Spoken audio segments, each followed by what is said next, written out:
नमस्कार दोस्तों, स्वागत है आपका हमारे YouTube चैनल में। चलिए शुरू करें हैं आज की अति महत्वपूर्ण खबर।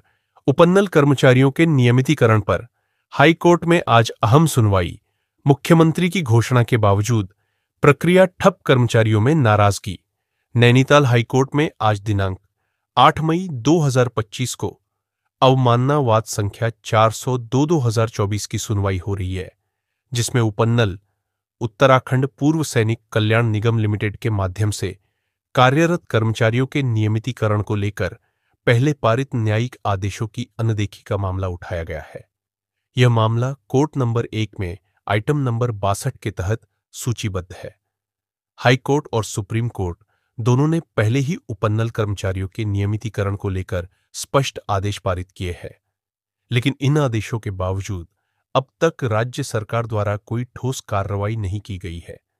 इससे नाराज होकर कर्मचारियों ने अवमानना याचिका दायर की, जिसमें यह आरोप लगाया गया है कि सरकार ने न्यायालय के आदेशों का पालन नहीं किया और यह अवमानना की श्रेणी में आता है। गौरतलब है कि कुछ माह पूर्व उत्तराखंड के मुख्यमंत्री ने एक सार्वजनिक मंच से घोषणा की थी कि उपन्नल कर्मचारियों के नियमितीकरण की प्रक्रिया जल्द शुरू की जाएगी। इस घोषणा से कर्मचारियों में आशा की किरण जगी थी, लेकिन इसके बाद न तो कोई अधिसूचना जारी की गई और न ही विभागीय स्तर पर कोई कार्रवाई हुई। इससे कर्मचारियों में गहरी निराशा और आक्रोश व्याप्त है। वर्तमान में राज्य भर में हजारों उपन्नल कर्मचारी विभिन्न विभागों में कार्यरत हैं, जिनमें पूर्व सैनिकों के साथ साथ सामान्य वर्ग के तकनीकी और गैर तकनीकी कर्मचारी भी शामिल हैं। ये कर्मचारी सालों से कम वेतन पर अस्थायी रूप से सेवाएं दे रहे हैं, जबकि स्थायी कर्मचारियों को उसी कार्य के लिए अधिक वेतन, भत्ते और अन्य सुविधाएं मिलती है। कर्मचारी संगठनों का कहना है कि सरकार की उदासीनता और टालमटोल नीति से न केवल कर्मचारियों के अधिकारों का हनन हो रहा है, बल्कि न्यायालय की अवमानना भी हो रही है।